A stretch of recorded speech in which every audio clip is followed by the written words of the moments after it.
It's lovely to see you here again today. If you're seeing me for the first time, my name is Grace. I'm an interior designer and I live in a container house. On the 1st of December 2024, I chose to move off-grid, mainly because where my house was initially located was a leased piece of land, and that gave me time to acquire my own space.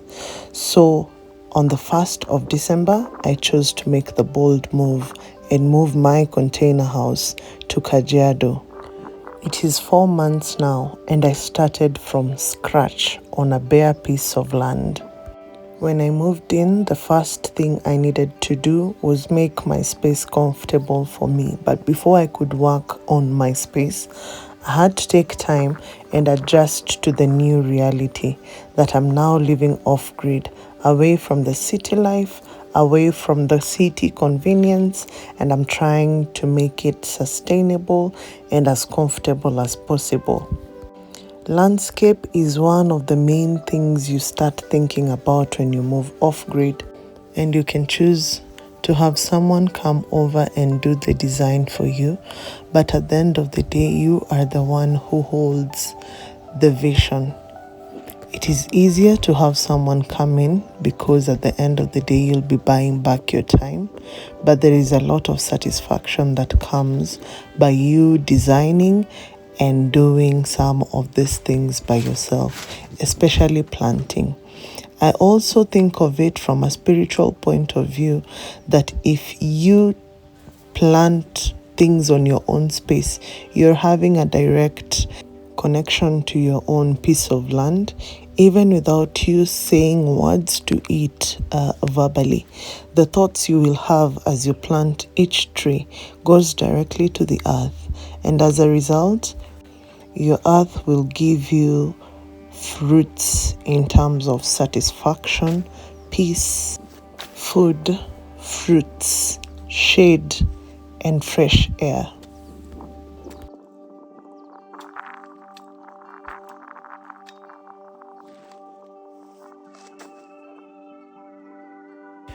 People move off-grid for different reasons. Some are looking for a cheaper lifestyle. Others are looking for a break from the noise in the city. Others are looking for a space to think of the next step because what they've been going through is no longer satisfying. And others are trying to find healing to depression. I know there are other reasons why people move off-grid, but I want to share my own reasons. All the reasons I've mentioned above are part of it, but above all that is sustainability. I practice my interior design through creation of spaces, tiny spaces, in shipping containers. I like to think of myself as an interior designer who practices sustainable interior design. Sustainable interior design focuses on creating spaces that minimize environmental impact through eco-friendly materials, energy efficiency, and responsible resource management. Think of it as interior design that prioritizes both the planet and the well-being of occupants. Use of shipping containers in making homes is only one part of this huge puzzle. My thought is, if I'm to ever practice interior design, I want it to have the most positive impact in the market I choose to practice my interior design. I believe in this vision so much that I took a 1-year break from work to concentrate on building this vision. That has directly meant that I have stopped my source of income and I had to let go of the team that worked under me. It would have made sense if I could just pulled off from work and left the whole team to continue operating without me, but that would mean our clients would not get the best we would have to offer, and this project would also not see the best I have to give.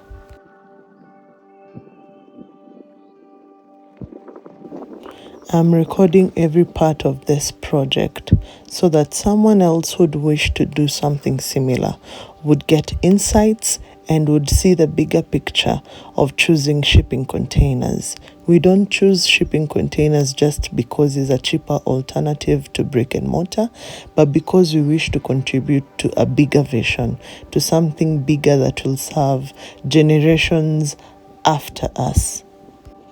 I also share this journey so that those who trusted us enough to work with our company would not wonder why we stopped operating.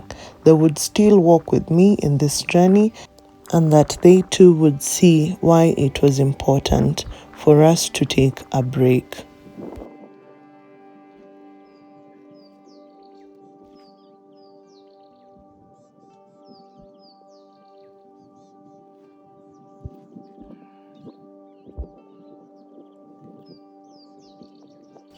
What I am planting now is K apple seedlings, what we locally called Kajiado.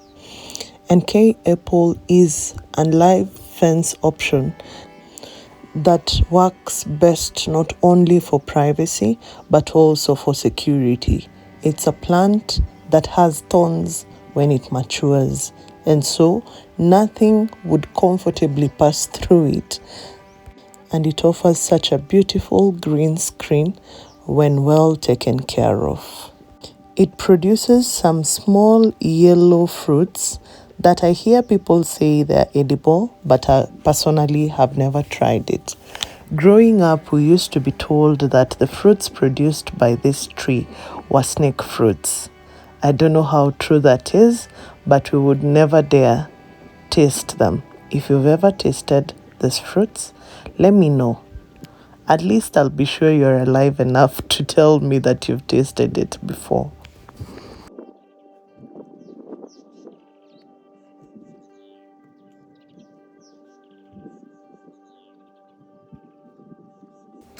The downside that I have seen with this tree is the time that it takes to mature and to get to a comfortable height that can work well as a privacy screen and as a safety green fence. It takes up to 4 or 5 years for it to reach a height of 5 to 6 feet, also depending on how well you take care of it. The other downside is if you let it grow wildly, that is, if you don't intertwine it well with your chain link fence, then it separates from your chain link and it becomes an eyesore. I have learned that as it grows, with every foot it grows, you take time to intertwine it with the chain link so that when it matures, it becomes one with the chain link. That way, it serves its proper function of a privacy screen and a security fence.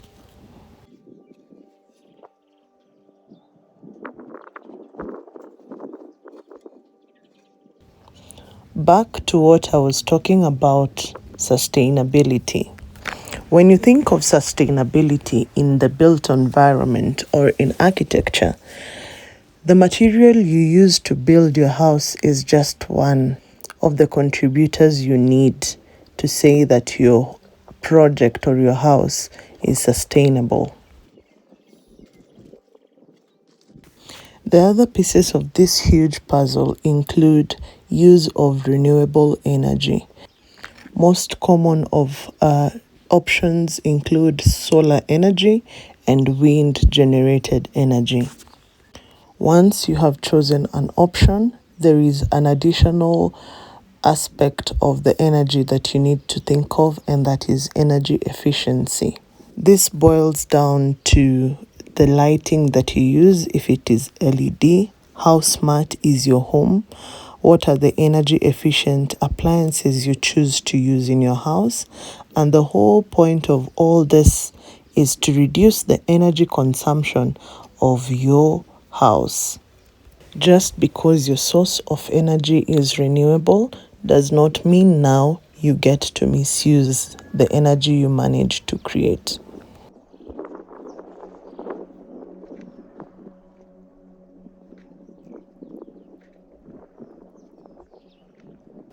The other piece would be water conservation.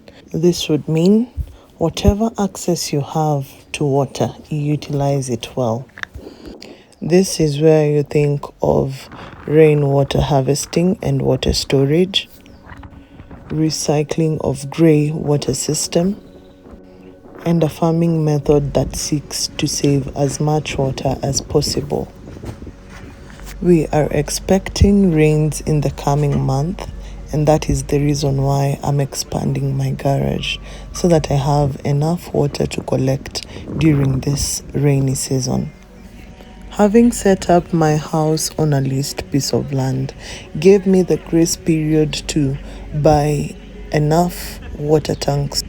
I have known how important it is to have water tanks, but it is only now that I appreciate them for what they truly are.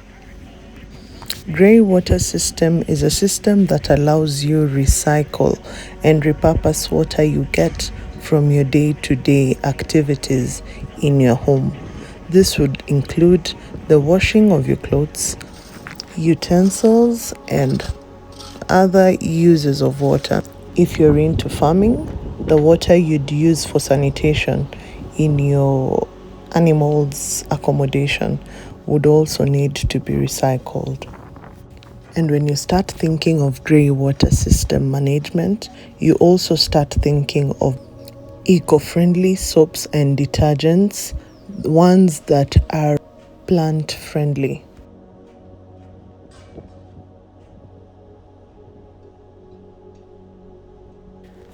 This will automatically lead you to waste reduction or sustainable waste management systems. When you think of waste reduction, you start thinking of it from the construction stage, implementing strategies that reduce waste during construction and throughout the lifespan of your interior and exterior by using recycled materials, reusing materials, or even upcycling materials. When you talk of waste management in your day-to-day life, then you also think of sewer systems that are sustainable and easily managed from the comfort of your space.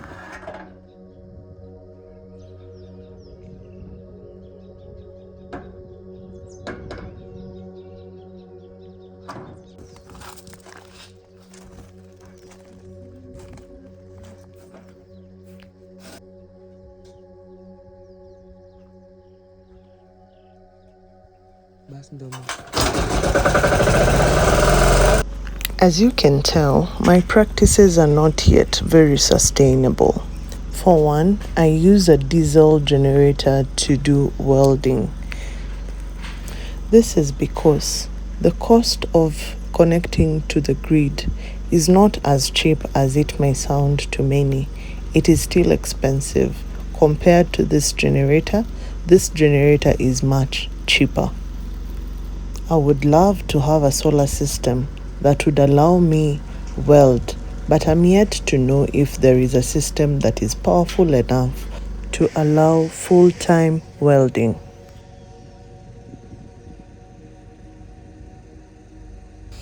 The other aspect of off-gridding or sustainable living is the ability to produce your own food. I am lucky because I have managed to do a kitchen garden big enough to feed my household.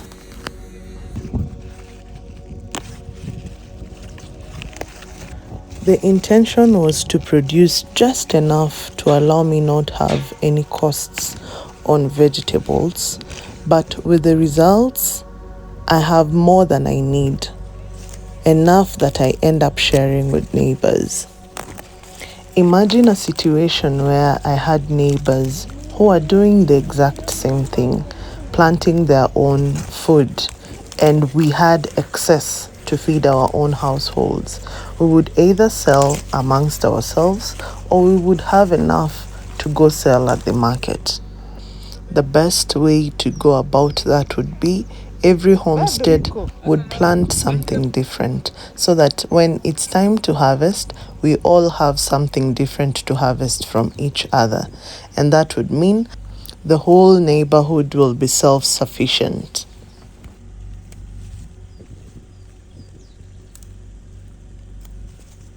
When you choose to off-grid, the first thing I will warn you about is that you need to be patient.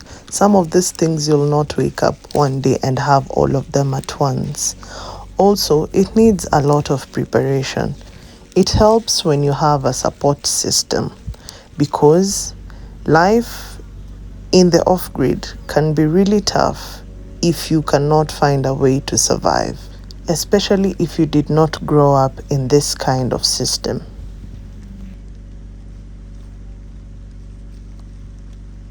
If you're still watching up to now, that tells me that this is a content you are very interested in, and you are the person I wish to talk to.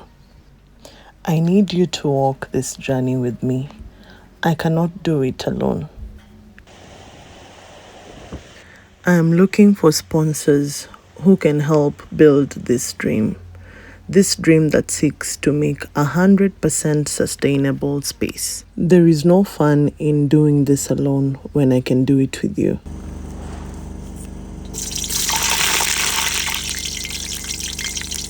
If you believe in sustainability, if you believe that we are able to leave the earth better than we found it, if you believe we are able to create space for the future generation to thrive, then it is you I'm talking to.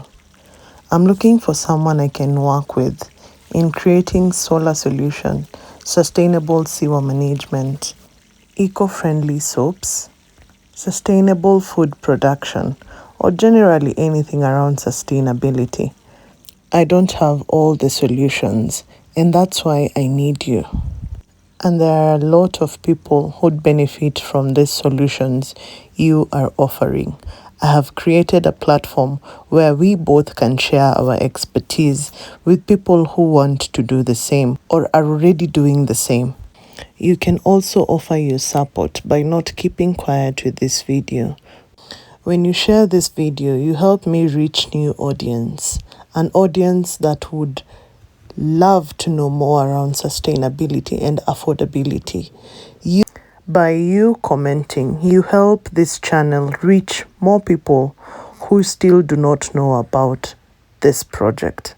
I also get to know what your thoughts are so that I don't give you something that will not benefit you.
Thank you for spending the day with me. Don't forget to leave a comment. I like to see what you think of my videos. Also, don't forget to share this video. It will help reach someone who'd really benefit from watching this video. Also, if you like this content, give it a thumbs up. And don't forget to subscribe to this channel so you don't miss out each time I upload a new video. Until next time, bye.